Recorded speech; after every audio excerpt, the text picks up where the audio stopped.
gonna get us started, and you guys can find your tables and your seats as you come through the door. I'm so excited to introduce our first panel of the day. The Tlingit Repatriation in Southeast Alaska, Awakening Our Ancestral Spirituality. It's an incredible honor for me to stand here as a young woman in this work and introduce two women who I look up to and I think of as aunties in this work, and who have really been a light in my life and a guidance. So without further ado, this panel consists of Gail Dabaluz and Judith Ramos, all the way from, and Gail's here all the way from Alaska. So we're so happy to have them on this panel. Judy is joining us virtually, so you'll see her face in the Zoom screen. And there she is. Hi, Judy. Good morning. Good morning, good afternoon. I'm not sure what time it is there. Morning. But thank you. Morning. Okay. So please welcome Gail and Judy.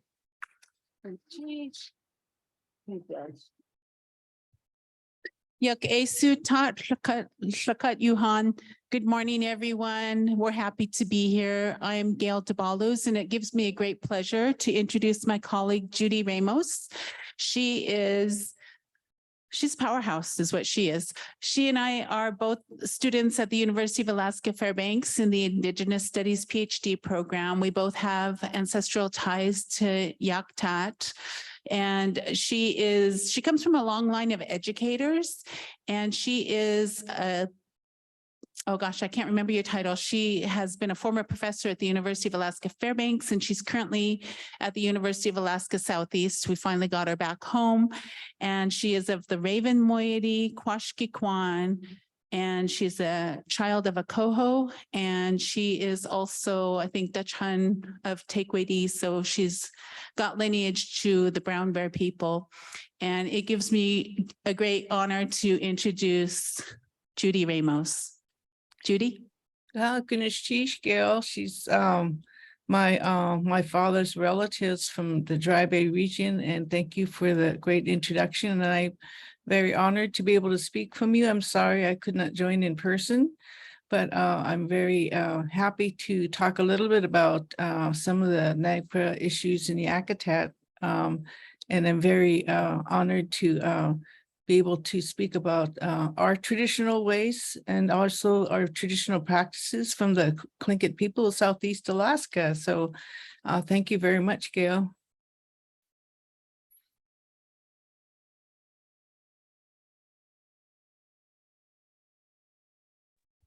Can you see the slides okay on the screen? So we can't really see it on the Zoom right now.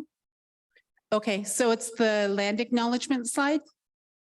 It's your first one. Okay, well, all right, there we go. Thank you. So I'm zooming in. Gail and I both live in Juneau, Alaska, which is the ancestor homes of the Akwán. And we also live and work on the land of the Tlingit Ani, the homeland of the Tlingit, Haida, and Tsimshian people of Southeast Alaska. The photo is a picture of Yakutat looking out from the Ocean Cape to the Pacific Ocean, and it's one of my favorite spots.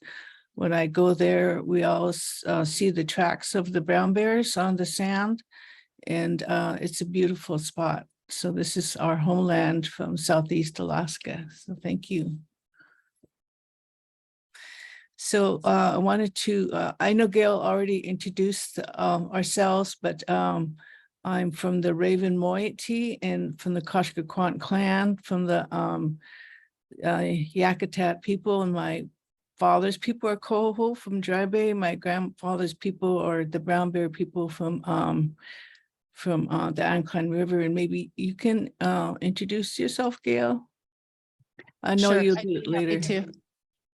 Tlingit enak zonak yuhat duasak lekak enak Gail Dabaluz yuhat duasak Yéil na chatsiti tluk na hari ayahat dekina yeri chatsiti Dekina, okay, Dekluedi Dachan Ayahat, Kagwantan Dachan Ayahat, and Lukahari Dachan Ayahat. I introduced myself in our Tlingit language.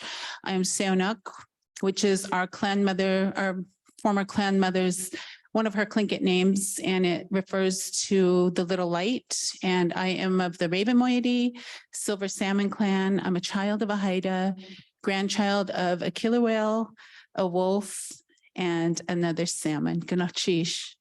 All right, thank you. And I'm gonna do my slide first and then she'll do hers. So maybe Gail, you could read this slide. Sure. So for our presentation today, we wanted to focus on 3 items, and it is what's the spiritual role of the repatriated objects for tribes and clans upon their return. And some of the former speakers earlier this morning referenced that. How are repatriated items received by clan members, and in what way does their homecoming influence traditional and contemporary ceremonies? And then how does repatriation assist clan members navigate grief? What ceremonial tools are used in addressing grief? Okay, thank you. So this is our homeland of Southeast Alaska. We reside in the territory from Ketchikan all the way up to the Copper River. And each of the territories are called Kwan in our land, or people of. So maybe you might be from New York, so you might be people of New York or people of Chicago or LA. So that's Kwan, but each of the landowners are called clans. So those are the ones that were the really the traditional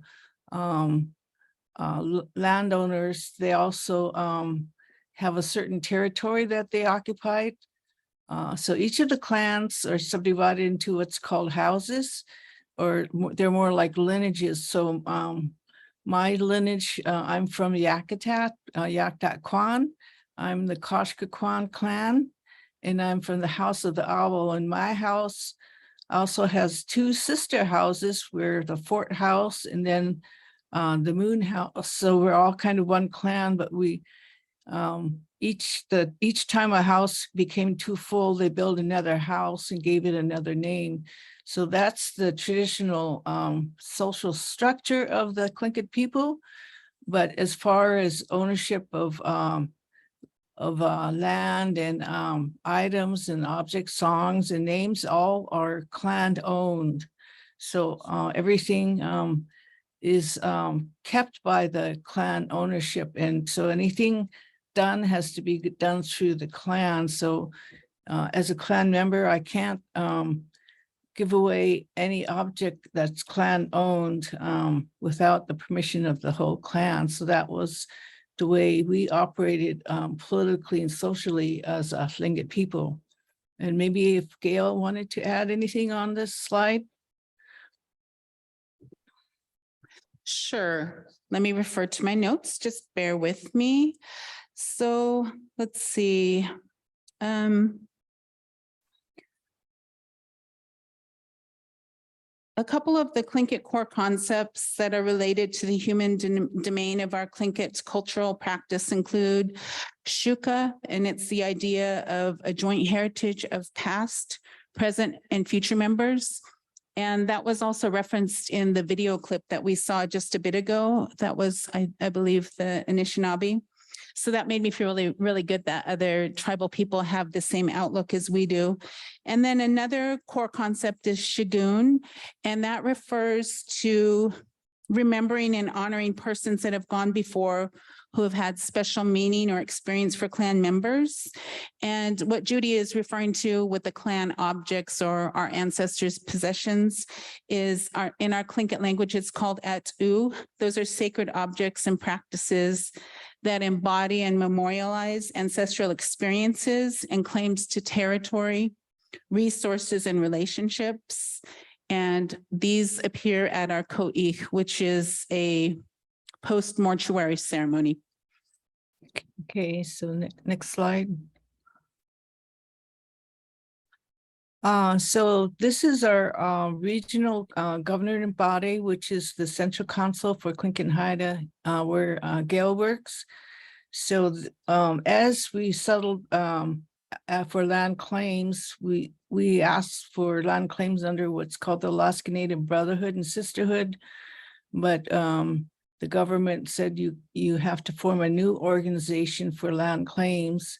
And that Central Council was the one that advocated for land claims. So it's the regional tribal organization that has a NAGPRA office, but each of the villages have their own tribal offices that can also work with NAGPRA issues.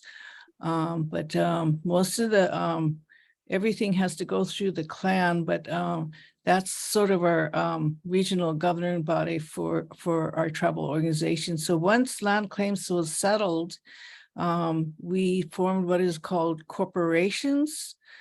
So we have regional corporations, and under regional corporations, they were the ones that received the economic and the land for land claims. And also was formed under land claims village corporations. So, but the main tribes, the regional tribe and the villages are the ones that has the authority to file for land claims. So it's very kind of confusing to understand the difference between our tribes and our corporations in Alaska. Anyway, I don't want to get into too much detail, but just briefly, if Gail wanted to mention the role of Tlingit Haida in filing for NAGPRA issues. Sure, I'm happy to do that. So just for context, the Central Council was created because Congress mandated that they become a freestanding organization. Before we became the regional tribe, we had hundreds and hundreds of outstanding land claims that were tied up in federal court. So Congress in 1935 passed a law and it became the Jurisdictional Act, which actually was the foundation for Central Council. And both Judy and I have long histories with Tlingit and Haida. My grandfather was the concurrent Grand Camp Alaska Native Brotherhood secretary at the age of 24. And he was also the Central Council secretary, because back in those days, there was no money. There was no money to squander. There wasn't an excess amount of money. And so when you had somebody that was talented, they utilized that person. And so at 24 years old, he submitted the telegram to the United States government to seek permission to sue them. And so that's such a sense of pride for me. But you know, that kind of shows you the fortitude that our ancestors have. And then to current time, Central Council represents about 34,000 tribal citizens, and we are everywhere. So we represent Tlingits and Haidas. We do not have Tsimshians in our tribe. They're one of 2 reservations in the state of Alaska. And so they manage their citizens very similar to us, but in a different location. So we have many departments. The Native Lands and Resources is the department that initiates and applies for repatriation to be either coming back to the tribe, or in some cases, we've had them go to individual clans.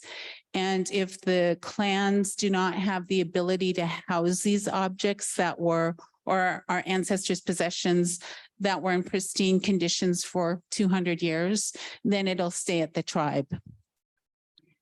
Yeah, so just for the idea of Indian country, there's only the reservation, but we don't have any casinos except maybe the one that was just formed in koo.eex, which was actually formed on a native allotment. So that was defined as Indian country. So we don't have casinos in Alaska. Anyway, next slide. So this is a picture of my mother, and what I wanted to just pull up a few phrases about the role of the at.oowú in our lives. So let me pull this up here. So at.oowú is our life. individuals become clan appointed stewards or caretakers of their at.oowú. When we bring them out, we teach the next generation about their connections to the past and why they are sacred. And for Tlingit people, art and other at.oowú are inseparable from life itself. So this goes back to the idea of our clan. Our cosmology of our clan is related back to our at.oowú. And so it forms our identity of who we are as Tlingit people is our at.oowú. And when we bring it out,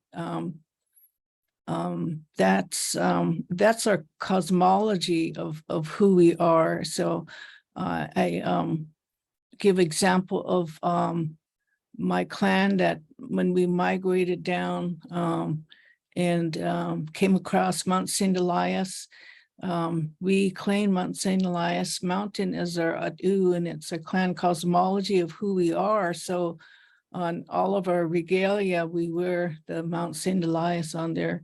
We also wear the copper, which is the tina, we call it, and that relates back to where we originated from my people, the Copper River area. And so the other object we wear is a raven as our Moiety, and also the owl on my clan emblems. Our at.oowú is the owl, which represents my house. So at.oowú is our life. It forms the identity of who we are as a Tlingit people. And when we bring this out, it's telling us who we have been and for thousands of years. So it's very hard concept, I think, sometimes to relate to, but it's maybe the example I give to others is like the American flag. For the American peoples, their at.oowú, they claimed it and they battled for it, and they wear it to identify themselves as American, as the American, maybe the American eagle, and the American flag is their at.oowú of the American people. But maybe I don't know if Gail wants to cover it in her slides, but I just wanted to kind of talk a little about the importance and sacredness of the word at.oowú and how sacred it is to our people. I'll elaborate a little bit more in my slides, Judy. Okay, so next slide. So this is what the ceremony that we talked about at our potlatches. When we bring out our at.oowú at our potlatches, our ceremonies, we start out with inviting the spirit world into our gathering. And in my community, we open the doors, and then we do the tobacco ceremony, the smoke. Then we sing our morning songs, and many of the morning songs go back to our clan history. Some songs are very ancient. They go back to many people we might have lost along our journey to where we came. And so this is opening our door to the spirit world through our morning songs. The next part of this grieving ceremony is, we call it the widow's cry. So they bring out their at.oowú on their clan, to wipe away the tears of the host. So the clan that's grieving is up there crying for their person who has died. And the opposite clan brings out their at.oowú to lift up the spirits, to help with the grieving. And we call it catching the tears of our, catching your tears. So many of the oratory says this blanket is being brought out, or headdress, or whatever item they're going to bring out, is to help catch your tears as you're grieving. So we're actively encouraging that clan, the family, the widows, the orphans, to cry and grieve during this part of the ceremony. And so this is a time where they would come out and cry and grieve and sing the morning songs. The other part of the ceremony is feeding the ancestors through the fire dishes, which is the story of the young man that went to the spirit world. And ancestors that when they put the food in the fire in the human world, then it was conveyed to the spirit world so they could eat it. So we bring out our fire dishes to the opposite clan, and we put the food in the fire to convey the food to the ancestors of the spirit world, and we call out their names. So it's calling of the names. At the end of that morning part, the potlatch is switched to the turning of the tide to the happy part of the ceremony, which means you cannot grieve no more. The person will be reborn and reincarnated into your clan. So this is a happy part of the potlatch, and you sing and start singing, and you start making jokes and bringing the happy part of the ceremony. Then it's a feasting, the berry dishes, and also we pay off our debts to the opposite clan, and we do our naming and adoptions at this this part of the potlatch. So this picture is a picture of my family when we held my mother's potlatch, and it's my children and my niece up there talking to the opposite clan. So the next slide. So this is one of the repatriations that I wanted to talk about, which is the Brown Bear clan, my grandfather's people from Yakutat. In about 1918, the house was rebuilt in the Lost River, and a Forest Service employee took the bear paws from the house about 1952. After he died, the widow contacted John Johnson, and he said that she wanted to return the bear paws to Yakutat, and he contacted me, and I hosted him and his wife, and we returned the bear paws to the Brown Bear clan. So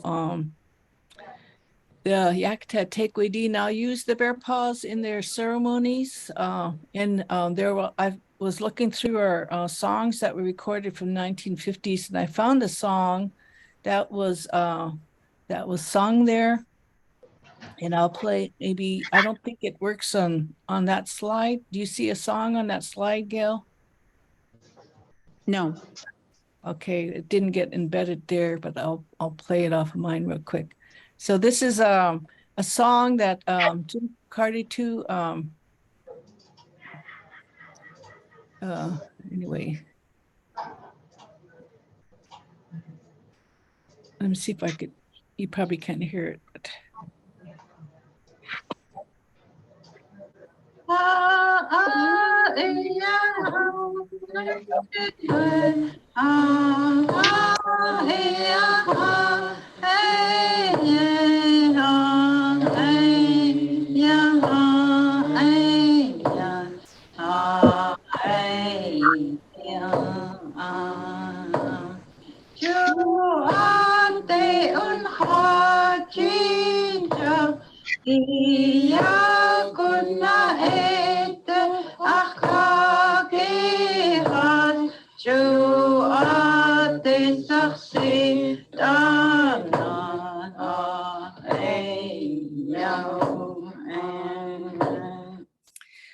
So I won't play the whole song, but when they dedicated this house, my great uncle Jim koo.eex composed this song for the potlatch, and by that time, all the people of his house clan had died off, and he was crying and saying, "I wish my uncles were here to help me to dedicate this house," and he keeps wishing. Thinking that they are still there to help him with this rebuilding of the house. So it's kind of a sad song, but it is it's a time when after much loss, this house was kind of abandoned, and we lost a lot of our objects at this time, but I was really happy when I found the song to reunite the song with the Bear Paws object. So thank you. Next slide. So this is another Forest Service repatriation I wanted to talk about. It was when the Hubbard Glacier was gonna spill out. It would cut off the Seatuck River, which would spill out and potentially overflow to some lost rivers. So they did some research with the Forest Service in 1988 to look at these old village sites which were about 1,100 years old.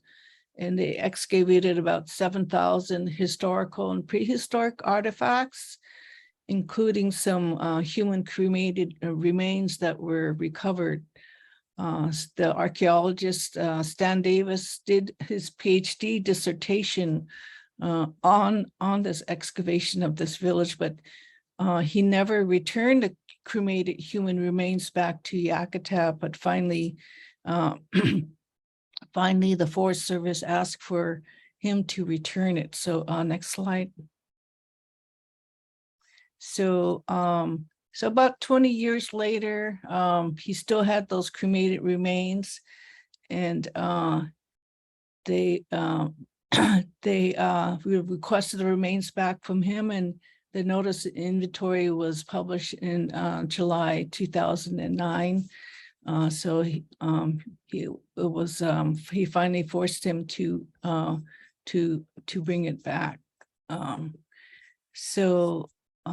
Next slide, sorry. So in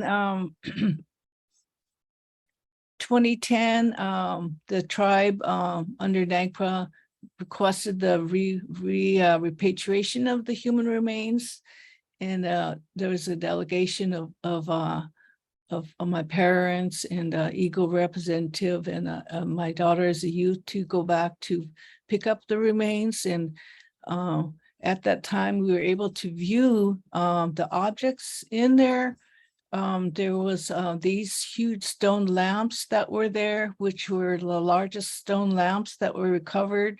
They're so big that it I could put my arms around it.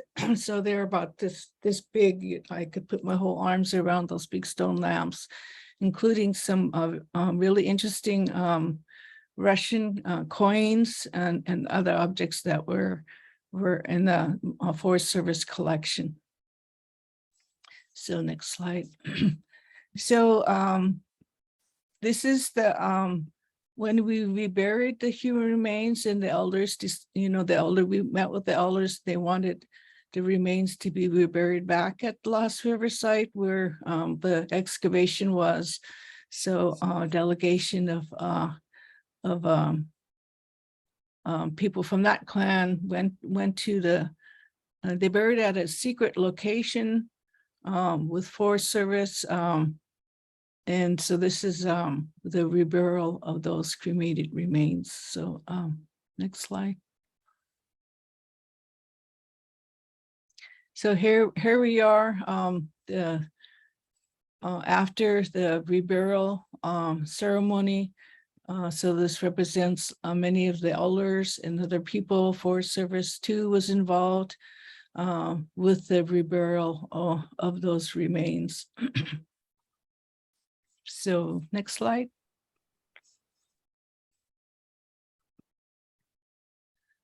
So this is another ceremony, which was when Lieutenant Emmons took some items from a deserted village in Dry Bay, which formerly belonged to a shaman.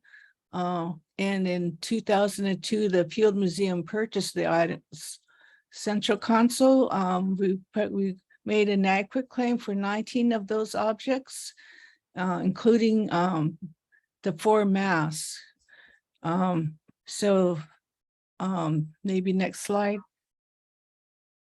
So these are 2 of the 4 masks that were repatriated, and they're currently being housed at the State Museum in Juneau.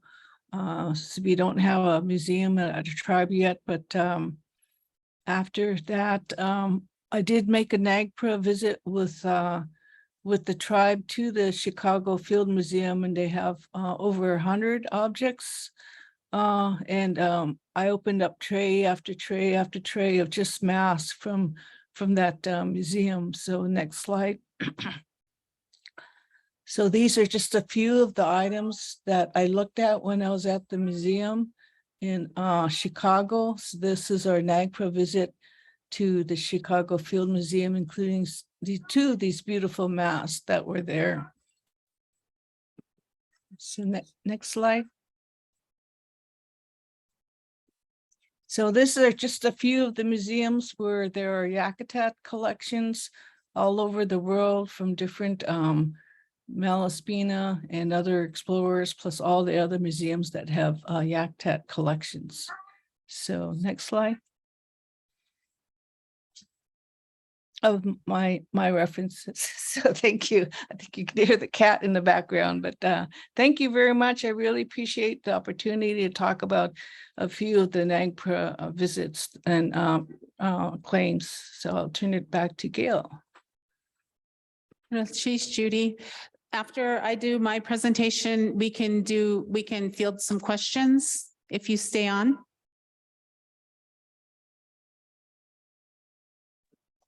Yep. Okay. Let's see.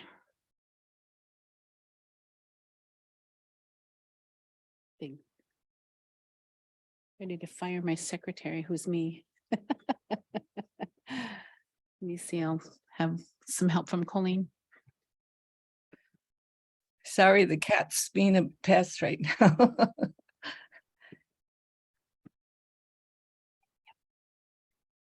Yep. Okay, thank you. So some of this is going to be covering what Judy had already mentioned in her PowerPoint. I was wondering why it seemed like we were a little bit working in silos. And I realized that last year when we came to the AAIA conference, it was in November. So Judy, we weren't behind. Shannon and her crew are ahead. So it's really good to be here and presenting in front of all of you. And thank you so much for giving us this platform to talk about Tlingit repatriation. So again, with Judy giving the Indigenous land acknowledgement, this is a photo of Juneau. It's looking down from Mount Roberts. You can see the gorgeous glacial waters. It would be a great place to have a conference, Shannon.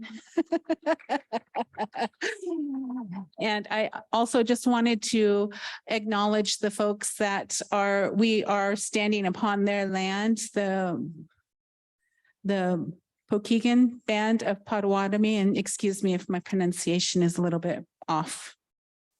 So I had already done my introduction in our Tlingit language and had described what our panel focus is. Judy did a really good job of outlining a lot of the different elements of repatriation and what it means for Tlingit people and the field work she's done, and some really tough cases when you're talking about human remains. So the presentation questions, we have already gone over those, and the Tlingit clan structure. So a couple of things about our social structure. I'll go to a couple of slides ahead. So we're, of course, based upon a moiety system. That's a French word. It means two halves of a whole. So you have ravens and eagles. There's subclans under each of those moieties. And we always are supposed to marry the opposite. So I'm a raven, coho, and my husband's an eagle, killer whale. And you're supposed to do that because there's certain social constructs in place where you are bearing witness to your opposites. And so it's a really pretty critical role when you're doing official clan transactions. Wanted to share a photo of my family. So my mom's smack dab in the middle. She had 7 of us and she cloned all of us. And just wanted to share the different elements of our regalia. There's wool vests, There's, applique and beadwork, which is real similar to a lot of other tribal nations. And many of us create our own regalia. In the past, it was always the opposite, moiety, that you would commission to do that work. But in contemporary times, we do the work ourselves. There's also, if you look at the photo of me, I'm wearing a Northwest Coast geometric bag, and that predates the Chilkat robe. The Chilkat robe, I swear it makes people crazy. We have a lot of Chilkat robes that are in museums, but this predates that. We never had those in our possession until the 1980s. And it was discovered, a fragment of the Northwest Coast, the Raven's Tail weaving, was discovered at New Archangel, which was the Russian capital prior to statehood. And of course, there's a lot of these examples in Russian museums. We also are wearing red cedar bark hats, which represents the three of us, our Haida side, which we're really proud to be children of the Haida. So I wanted to spend a little more time talking about our Tlingit spiritual worldview. And our Tlingit epistemology focuses upon our human cosmological cycling. Judy referenced that before. We acknowledge that when a clan member passes away, their spirit will experience a rebirth in a new clan member. So when we're coming to our different events and we're preparing to give a child a name, it follows the clan, it can follow the gender, and you look at that, and it can be hard if it's a baby, but you look at that human being and see if there's elements of an ancestor that would tie them together. Maybe they have similar personalities. Maybe they laugh at the same corny jokes. It's just a way to tie our ancestors to the people that still remain. And another big element of our Tlingit worldview is we believe in reincarnation, and that's just a transmigration of the soul. I had already shared these common core concepts, Shuka, Shagun, looking at our ancestors in a different way. Frank, one of the board members here, was also sharing a very similar worldview, and that makes me so happy to realize other tribal nations have similar philosophies that continue to guide us. Judy had talked a little bit earlier about at.oowú, and it's the literal translation is an owned or purchased thing or object. And it could be a crest, it could be land, a place, clan, it can be a raven story, heavenly body, a spirit, a personal name, a song, a design, or other things. And at.oowú embodies spirits of both humans and supernatural entities, which meet sometime in the ancient past and the geographical site at which the event occurred. We have specific roles in our spiritual ceremony. And again, things that are related to at.oowú that are commissioned and brought out at our koo.eex. For lack of a better term, it would be a potlatch. For my clan, we're planning on doing our koo.eex in November. It'll be in Yakutat. It's been really difficult for many people trying to come out of a global 2.5-year pandemic. And in that regard, it makes really letting go of your family that you've lost more difficult. And that's the case with my clan brother. He lost his mother probably a few years before COVID, but we really started doing the planning of this koo.eex in 2020. And so it really makes me happy that we're able to do that, mainly because they can let go of that grief in a formal way, and that will let their mother continue on her journey, but and not hold her back. And that's really important to acknowledge. Let's see, I think Judy talked about some of these things. Yep, we talked about at.oowú, wiping away the tears. So if you went to one of our potlatches, the head tables here, since I'm Raven, we would have all of our objects here. It would be clan-owned items like clan hats, robes, octopus bags. I think over here you call them bandolier bags, but I'm convinced that the bandolier bags started on the east coast of the United States and worked their way across to the west and went up north, because we find it looks like a very similar bag and the characteristics. And I'm sure that we just had a way of really having them migrate. We did talk about the koo.eex. Aside from it being a post-mortuary event, it would commemorate when a baby had their ears pierced or a young lady's emergence when she came from menstrual seclusion. And again, it commemorates in contemporary times a deceased family member, a deceased clan member. There's a lot of formal events that transpire, and they're actually legal transactions. When you're giving somebody a personal name, some of our folks that are really well esteemed in our Tlingit culture, they'll have several names, and it's because they've been able to host potlatches or they've helped their community in really significant ways. And so some folks have 2 to 3 names.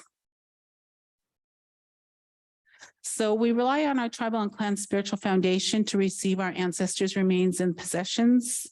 And we also observe that our clan leaders, our house leaders, they're the ones who prepare us for repatriated possessions to come home. Each clan is different in how they function. There's a lot of similarities. However, when you're preparing your clan to have these precious items return home, they'll schedule meetings. Of course, prior to COVID, it was in person, but we've come up with really creative ways to meet. We've been meeting over Teams and Zoom, and that's been really super helpful just to understand the importance of the items that are coming home, who has rights to use them, who has the rights to display them, if there's an associated song or supernatural story that goes along with it. It's really important to know that. And like many Indigenous people, our history has been oral. It's only Judy and I that like to write things down.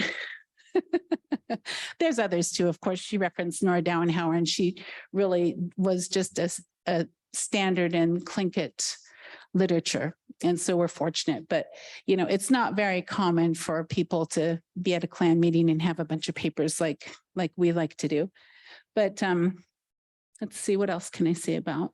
So Tlingit Haida does manage the NAGPRA program for its 34,000 tribal citizens. It's in native lands and resources. We have a cultural specialist. He actually was he was a few years older than me in high school. And so he's really generous with his knowledge. He has an amazing memory. He documents things, and he's able to connect through the generations. And that's really an art form. He remembers personal Tlingit names, you know, they were a child of, who their grandparents were, really unique features. And so we're so fortunate to have him. This is a photo of a repatriated robe. In our Tlingit language, it's called a nachain. And so you'll see that it's a very intricate robe. It's made out of mountain goat wool, and it's thigh spun. What holds it together is red or yellow cedar bark. And the pattern that you see is a brown bear, a koo.eex. And the young man who's wearing that is from Yakutat. That's Robert Sensmeyer. If you know Martin Sensmeyer, the actor, this is his baby brother. So that's at the Centennial Hall in Juneau. We have a biannual event. It's every 2 years where we come together and we share our songs and dances and histories. And that's a pretty amazing piece that was repatriated through Central Council. And although it belongs in Yakutat, it's housed in Juneau until Yakutat has the structure and the facility to care for it in the way that it's been cared for the last probably 100 years. So these are really quite heavy. And I was asked to bring the robe to Martin before our dance group performed on stage, and also to bring it back to the office. And that was really super nerve-wracking. I'm born into the culture, but I was really frazzled. I couldn't believe just how nerve-wracking it was. I felt like I was dressing a king. And I wanted to share a couple examples of repatriations that have occurred that did not use the federal law. And what you're seeing right here is a Chukanadi dance staff. It was created probably 40 years ago. And it was commissioned by one of my grandfather's best friends, Tommy Jackson from Cake. And it was gifted to a native Hawaiian. Now, what would a Tlingit be doing with a native Hawaiian, you ask? My grandfather went over to Hawaii because my sisters, when they graduated from high school, they said, we want to get out of this rain and this sleet and this hail and snow. And so they chose the complete opposite, which was Hawaii. And so before there was cell phones and ways to get in touch with people instantaneously, my sisters were in their 20s. They were having the time of their lives. They weren't worried about family in Alaska. And so when my grandfather would ask our mom, well, where's Barbara? Where's Libby? She'd say, oh, I don't know. This is the last phone number I have. And so he got tired of that response. So he jumped on a plane from Seattle to Maui and he found them within a day. But anyhow, that started our connection with the Hawaiians. And we have a long storied connection with Hawaiians. I'm married to a Hawaiian and two of my sisters are married to Hawaiians, but I digress a little bit. So this dance staff was commissioned by Tommy Jackson. He had his grandson make it and he gifted it to Kalani Moiety, who's a retired University of Hawaii at Hilo or University of Hawaii at Manoa. He's a Hawaiian studies professor. And when he retired, my husband and I and our family were in Honolulu and we went to lunch with Kalani. And he said, after we finished our meal, he said, can you join me? I have something for you. And I said, oh, okay, sure. And so we went to his car and he brought out this staff and it's about this tall, 5 feet, somewhere around there. And he said, I want you to bring it home. It belongs to the people of Koo.eex. I said, okay, I can do that. And so right after we were in Honolulu, we went to the Big Island. That's where my husband's from. And so then we went to the airlines and had a specialty wrapped and mailed back to ourselves in Juneau. And so right before COVID happened is when the dance staff was returned. And by the time we got back from Hawaii, people were already on lockdown. And so I thought, gosh, how am I going to get it to those people in Koo.eex? And so we ended up reaching out to a friend of ours who's a commercial fisherman. And there's times when people will go on commercial fishing boats from village to village because we get fog, there's wind. Sometimes the big planes and the little planes aren't flying and there's no road that's connecting us. So he was able to bring that over. And then after it was received, it was so precious because the family said the artist, he actually passed away. And one of the things that they commented and observed was he always loved the water. So he swam from Hawaii all the way back home. So I thought that was really a unique opportunity. And, you know, there was really no questions asked. I let them know. We had a Zoom session with the Hawaiians and the people of Koo.eex, and some of them hadn't spoken in 30 years. But when it's native to native, it seems to be so much easier. And I just wanted to highlight a successful repatriation without the public law. One of the things that Judy and I had spoken about is our culture heals. When we're trying to get out of this pandemic, we have not had the ability to meet in person, to even do funerals or memorials, 40-day parties, our koo.eex, all of the things that we're used to. And so we've had to come up with really unique ways to send our loved ones on their final journey. And I've actually participated or observed memorials that were done over Zoom. And there's a number of people that are able to finally do some of their ceremonies. But what occurred to me was that our ancestors were so intelligent. They knew everything that we needed. They knew you couldn't carry grief for a long time. They knew it could make you sick. They knew it would prohibit your loved one from going on their final journey. So when we look at our ancient histories and our practices and our beliefs, it's all there. We don't even have to look that far. It's actually right in front of us. So I just wanted to share that. I think that's pretty phenomenal. I had referenced the clan hats. What you see in this image is a whole bunch of Hluknahari clan hats. Those are probably 200 to 500 years old. You can tell that they're super old by just looking at the patina on the painting. Those were traditional paints. So it's amazing how they've withstood the test of time. And when Judy and I had shared about our clan at.oowú coming out for our koo.eex, you could imagine those robes, those tunics, those hats. that are right here, and the clan is just sharing their deepest, most precious items with you. I have a really great quote about clan hats. Let me see if I could find it in my notes. And then the object to the right is a Kilauea hat. That's a Duckloady hat. So my grandfather's people from Cluckwan. And that one is actually a contemporary hat. And it is displayed at the Smithsonian. And what they have been able to do is they've been able to use 3D printing. And if you actually overturn the hat and looked at the inner adze markings of the wooden hat, they match exactly. It's just unbelievable what they've been able to do. And that hat, so the original one stays in Maryland, where the Cultural Resources Center is, because it was too precarious to have the original one go home. And so the clan leader flew down to Washington, D.C. and told the Smithsonian, you can hold on to this. You've been caring for it in the right and the proper way. And then they created the replica, and the replica is home. It belongs to the Angoon people. And I actually ran into the repatriation specialist when he was hand carrying that from Washington, D.C. to Juneau.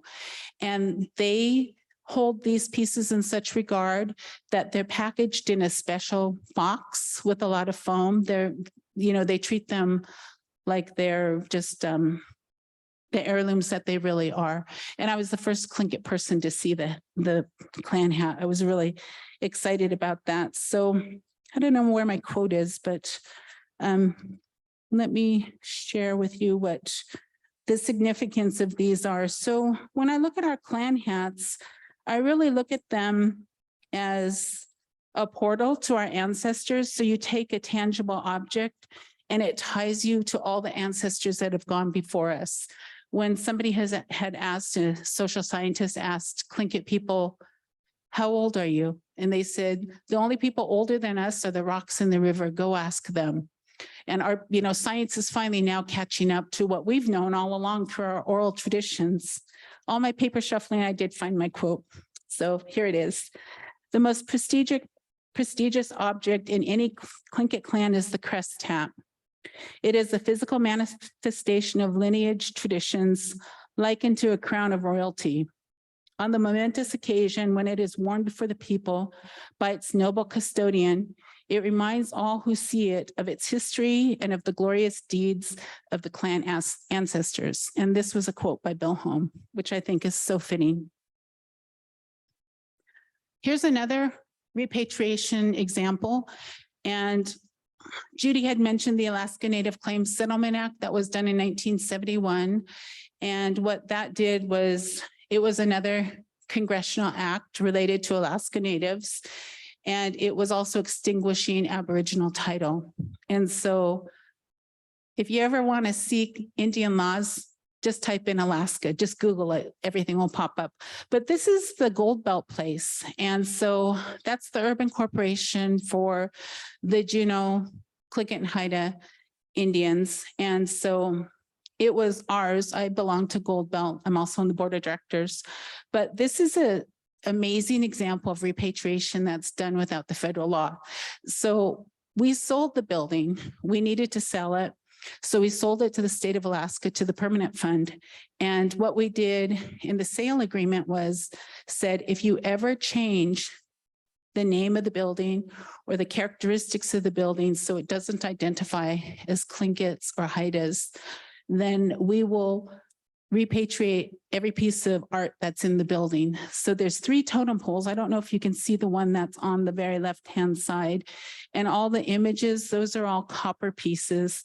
And so we, they did change the name of the building in 2018. So our CEO in his wisdom, and part of the agreement was, if you, state of Alaska, ever sell this building, we'll come back and get all the pieces and we'll buy them for $1 each. So there's 3 totem poles there. So we got them for $1 each. And there's a number of other items that are there aside from the building art that's on the outside of the building. But I thought that was pretty amazing. And what our CEO did, he must have been feeling really spunky that day. He went and got 21 Sacagawea dollars, and that's how he paid for it.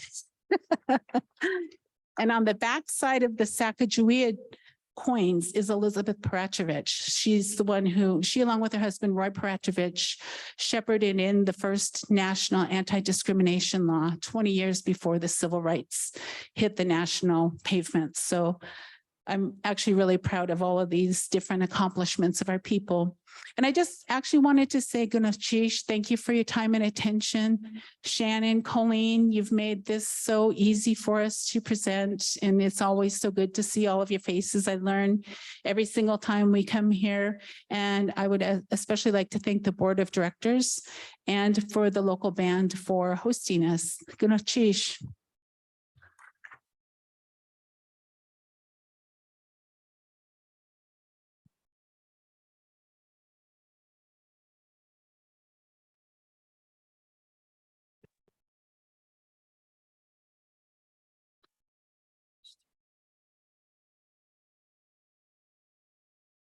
Yeah, thank you, Gail and Judy. Let's give them one more round of applause.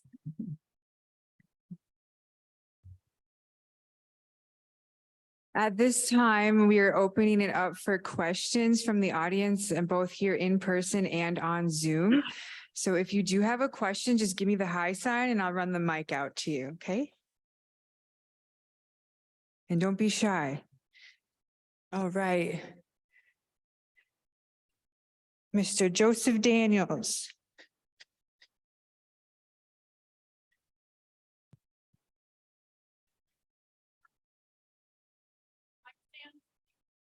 The mic stand.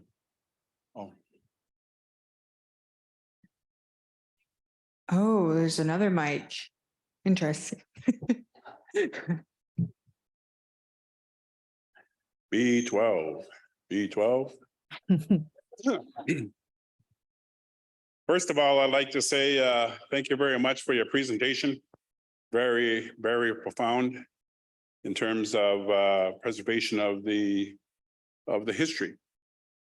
My question and point of observation is that when going through the process of repatriation, you have pointed out a subject matter that across the Americas may or may not be controversial.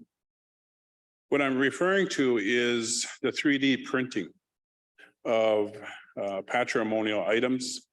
And I think that what you have demonstrated in your presentation reflects the willingness to adapt to modern society, but also in reference to modern preservation initiatives for future. In considering what you have pointed out and asking for clarification, how that was in your community to bring back the perception of 3D printing of items so long as the item is preserved. That was my question. Thank you. Okay, that's a great question. Judy, did you have any thoughts or did you want me to just charge ahead? No, I think you have a good handle on that. I just wanted to say that when there was one object like that that was brought back, it was kind of given a new name and rededicated, just like we bring out at.oowú in a ceremony. But then I'll turn it over to Gail. Okay, gonna change. That is a really great question and observation. Thank you for the question. I have found that many of our elders are very forward thinking. They don't get hung up on things that can stumble younger people. We in Juneau have a clan conference every 2 years. And in some of our villages, they also have clan conferences. So we've fostered really good relationships with the museums. And that's not to say as a blanket, it works with every single museum. It doesn't. But with the Smithsonian and the Museum of Natural History, we have a really great relationship with them. And they actually have come up to our clan conferences and presented along with the Hoona Indian Association. And I didn't see anybody bat an eye when those were presented. And even with the Duckloady Kilowell hat that I used as an example in my slide, it was the clan leaders who said, no, it's too precarious. If you transport it from Washington, DC or Maryland to Alaska, how are we going to receive it? Where are we going to store it? Is it going to be in temperature controlled conditions like the last 100 years?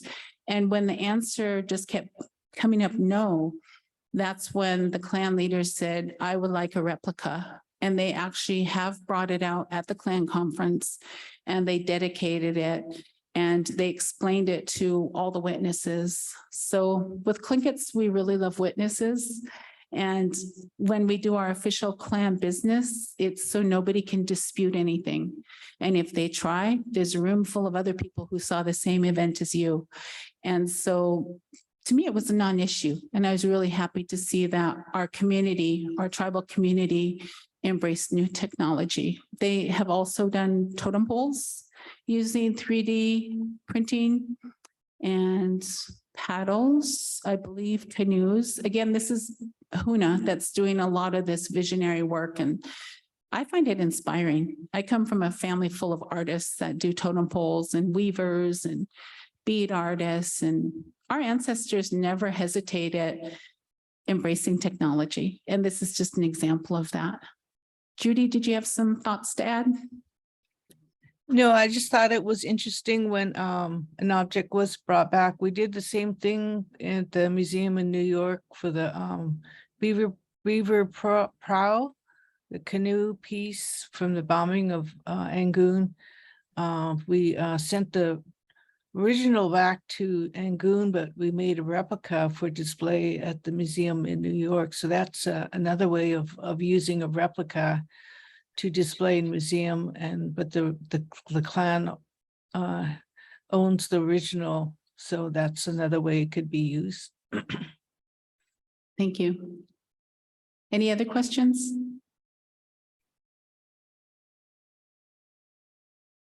Oh, there's a question. I was going to say, you folks aren't like Tlinkits at all. We're elbowing each other out of the way for the mic. Everybody has something to say.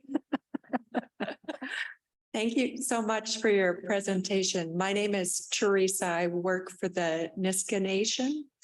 I'm curious, given that our contemporary national boundaries don't reflect Indigenous territories, if you've worked with repatriations in conjunction with the Haida in Canada. That's a great question. So for Tlingit and Haida, we've really focused on Northern Tlingit repatriation because that's what our cultural specialist is. And there is a call for us to work on Haida repatriation. And I would love to see that. They have monumental art that is in museums that deserves to come home. And it's really interesting to look at the different facets of how the Canadians handle repatriation. And I'm not an expert on that at all, although my father is Haida. So I think that there's some really great opportunities for us to collaborate. And it's really interesting because in Alaska, we're surrounded by quote unquote borders. Those were never our borders. Those are Western constructs that are placed upon us without our consent. And we acknowledge all of our relatives, the inland Tlinkits, the coastal Tsimshians, the coastal Haidas. We have oration that reflects those relationships for thousands and thousands of years. When we've ventured on to another location, it was pragmatic. It was because the clan outgrew its space. And so we had to move on to another location, another great location. Judy, did you have anything to add?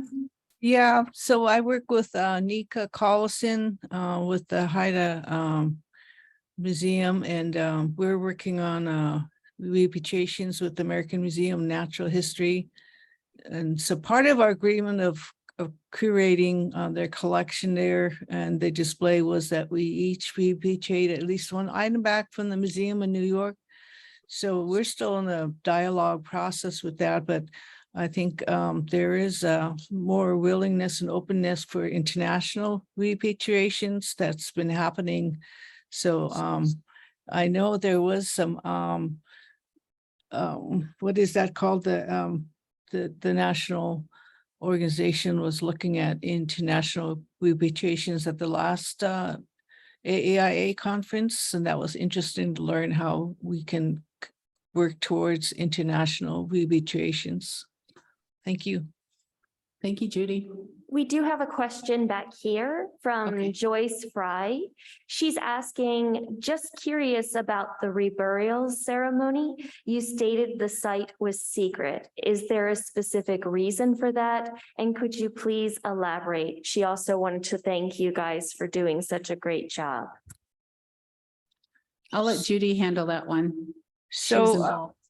So when the elders got together and we decided to rebury the cremated remains that was taken by the Forest Service, they wanted it close to get to close as possible to the original village where those remains were, but in a location where it can't be dug up again. So that was the choice of the elders, to bury it at the original village. So this was a village that because of smallpox and other things that devastated that village, they just took the whole village and burned the whole house because there were so many people that died from smallpox in that village.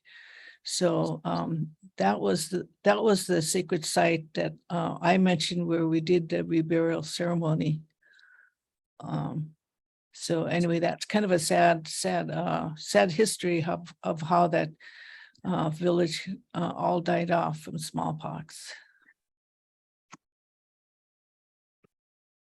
Are there any other questions? Yes. Frank Edowagishik.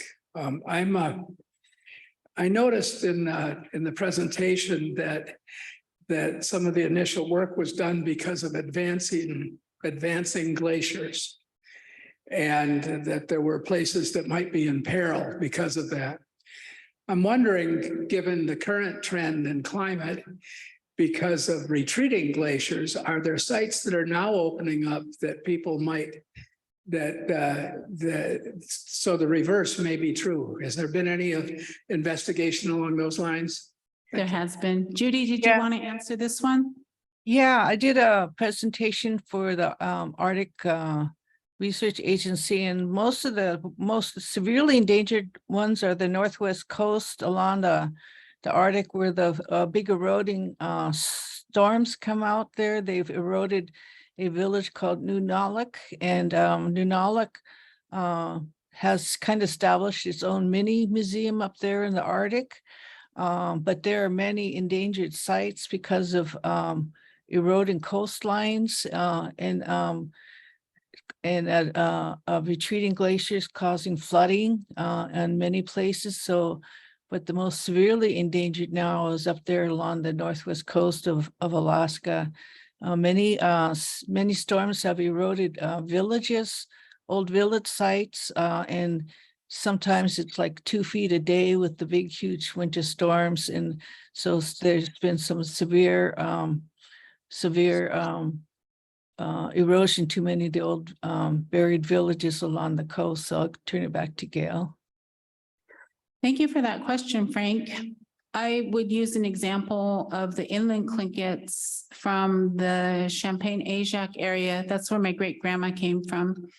And in 1999, there were some hunters, goat hunters, and they were on the glacier's ridge. They saw an object sticking out of one of the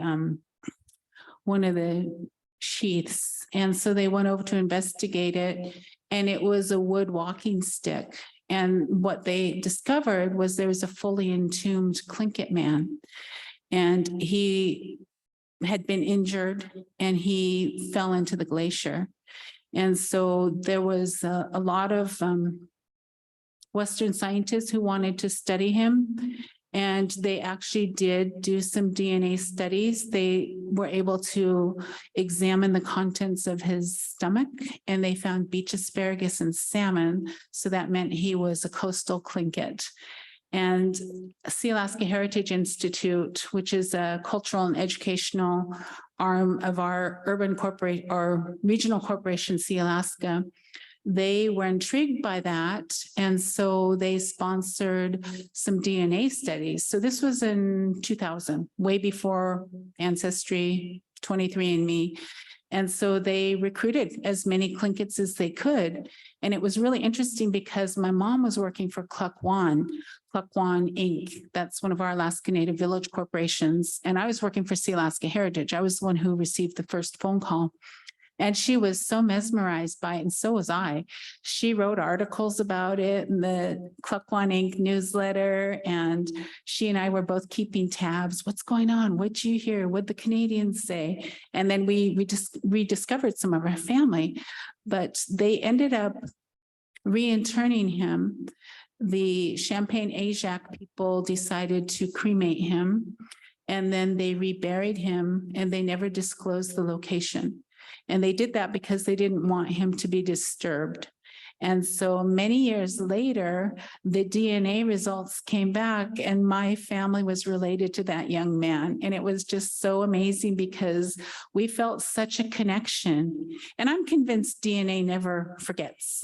I'm convinced that our spirituality sustains us through many, many challenges, trials and tribulations. And that was a perfect example of that. So thank you for that question, koo.eex. We do have another question. We have Naomi, who is coming in from Hawaii, and she, in thinking about how you discussed how that one building would be preserved in generations to come, kind of was transferring that to the killer whale hat. And wondering if technology starts to come up with other ways that would make it safe to be able to transport. Is that something that you guys thought about, talked about, and can you discuss that a little bit more, Shki? Sure, that's a great question. So she's referring to the Moiety 3D clan hat that was reproduced. And it would be up to the individual clan leader. And he's, let's see, probably mid-50s, early 60s. He didn't hesitate at having the replicated clan hat brought to Alaska, knowing that we didn't have the proper facilities to house the original. And if circumstances changed and we're able to build the proper facilities, I'm sure he would want it to come home. We have some ancient pieces, you know, whether they're chilkat robes or clan hats. And sometimes you find out about it in really interesting ways when it comes out in ceremony. And I don't know, Judy, if you have any thoughts on this, but I know sometimes I'm just so overwhelmed by what's brought out. It's just amazing. Maybe her cat's misbehaving. I see a hand here. Oh, there's our gal from our Tlingit from Prince of Wales, Judy. Yeah, so I do a lot of work with museums and looking at collections, and you know, it's just overwhelming sometimes. But when we use it in ceremony and bring it out, it has so much depth of meaning. And I just want to encourage as much young people to learn as much as possible about. We do have a lot of young artists that are coming, and you know, we do have a partnership with the Princeton Art Museum. We're going to replicate some of those objects in the Princeton Art Museum, but there's so many things that we could be doing, and I just think we need to kind of create a lot more work. You know, connections with learning about some of our objects, but thank you. Yes, my name is Tsimshian LZU. I'm Tlingit, Kagwantan, Kilroyal House. I do have a question. First, koo.eex for all your research and the repatriation of our artifacts as well as our ancestors. I do know we have our elder Bob Sam out of Sitka working with the Carlisle School. And I know our northern relatives received their first child and earlier this year in July. So my question is, how is that working? And is this, I know within Central Council it will come under their purview, but in your work, in your studies at this time, how are you folks getting ready and the possible and hopefully the repatriation of our precious little ones? That's a really big question that you asked. It's so Bob Sam is he's Tlingit, so he's dog salmon. He's from Sitka. Actually, his ties are to Auk Village, so he's from Juneau, but has spent the majority of his life in Sitka. And he has been doing repatriation as a volunteer, I'd say 40 years. And what got him started was taking proper care of our Sitka cemeteries. And oftentimes he would do that work on his own if there was a toppled over headstone. But he learned a lot of our genealogy in the process. And he ended up being at a conference much like this one, hearing about the Carlisle Indian School and how many of our Indigenous youth were lost while they're at school and buried. And he ended up volunteering with that. And, you know, repatriation is hard work. It's difficult work. You have to have the right spiritual foundation to do it because it'll break your heart. So he's been working on that for decades. And when I had last spoken to him about it, he was working with the Army to have them assist. And I haven't been able to participate in some of the boarding school presentations, but it's never that far away from our history. My parents met as students at Mount Edgecombe boarding school. And I believe Judy's family also has the boarding school history. Many of our families were started that way. Judy, did you have any thoughts on that question? No, I did work with Bob Sam. I had a brother that died. He lived only 10 years and was buried in Sitka. And they were going to move that site where he was buried. You know, there were many children that were died in the hospital and that were buried there. And so he helped a grant to bring him back to our village. And we had a small ceremony when we buried him, but it's going to be pretty overwhelming, I think, emotionally and spiritually to our community. So we really need to have these talk and circle dialogues to help with the trauma and all the things we're going to be dealing with emotionally.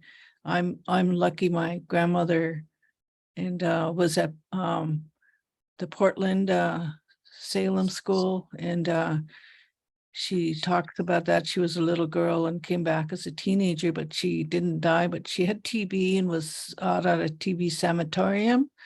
And Sea Alaska Heritage Foundation just did a presentation regarding, you know, many of the people who were sent out to hospitals and died too. So that's not only the boarding schools, but many TB hospitals and other things that people, you know, were sent to and did die.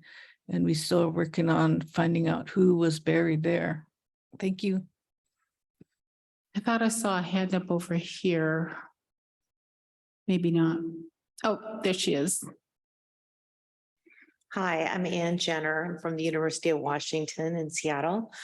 I was wondering about the transfer of the digital surrogate or the replica, and if the idea or the documentation of ownership of the original item changed in that process, the item that remained at the Smithsonian.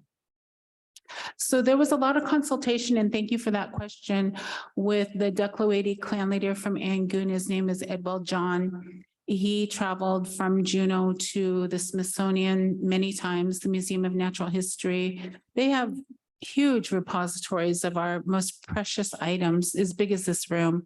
And it's just shelves and shelves of our precious cultural ceremonial objects, our ancestors' possessions. And like Judy said, it could be overwhelming, but he was in the dialogue from the beginning. So there was never any question in his mind that this clan hat, which is, you know, the portal to our ancestors from 10,000 years ago, is too precarious, even in the best packaging, to be transported home. And we don't have the facility to house it. So he said, we'll keep it here. I believe they have a written agreement. And if circumstances change, then it's going home. And there's been no transfer of ownership. We know exactly who it belongs to. There's no question about that. So if there's no other questions, I really wanted to thank you folks. Judy, thank you so much for getting up super, super early to join us and do your presentation. But I also wanted to share that in thinking about the theme of the conference reactivating. So Tlingits are reactivating many cultural initiatives, including language. Judy's a part of creating the different language classes at the university. We have free classes that many partners are sponsoring and sharing. We've also provided different ways to learn our cultural protocols, whether it's through clan conferences, providing the facilities for individual clans to do their meetings. And we've also been very creative during the pandemic. My sister is an artist. She taught how to make a vest using Zoom. And this was the lady, when I helped start their nonprofit, she said, I'm not Zooming. And I said, oh, yes, you are. I'm the baby of 5, but I'm the bossiest. And so then they've also done, as I'd mentioned, cultural events, including memorials. And you would think that it would be impersonal, doing things over Zoom or Teams, but it's been really amazing to see those. And it's just, it's really nice to be a part of a renaissance. And that's what we're doing in Alaska. There's no such thing as trying to erase the Tlingit. It's kind of impossible. With that, I will thank you again, koo.eex, for your time and attention. It's been a thrill. Sheesh.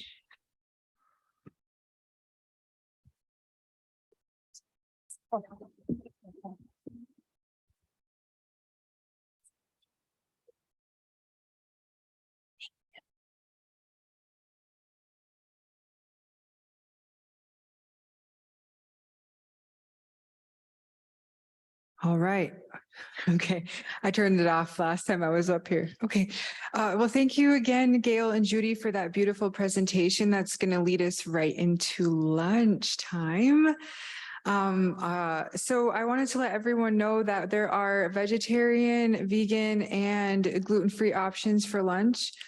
We're going to give a little bit of time for people to get up and kind of get their plates situated. And then we'll start in about 20 or so minutes with updates on boarding school initiatives.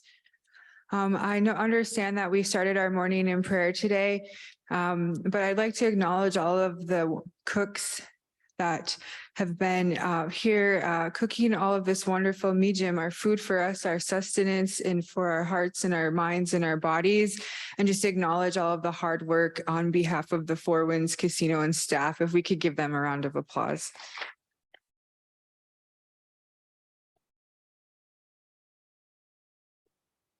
And so with that, I've been told that our morning ceremonies have covered our protocol for food. So you're welcome to eat. In our language, we say, "Wisinada." It's time to eat. All right.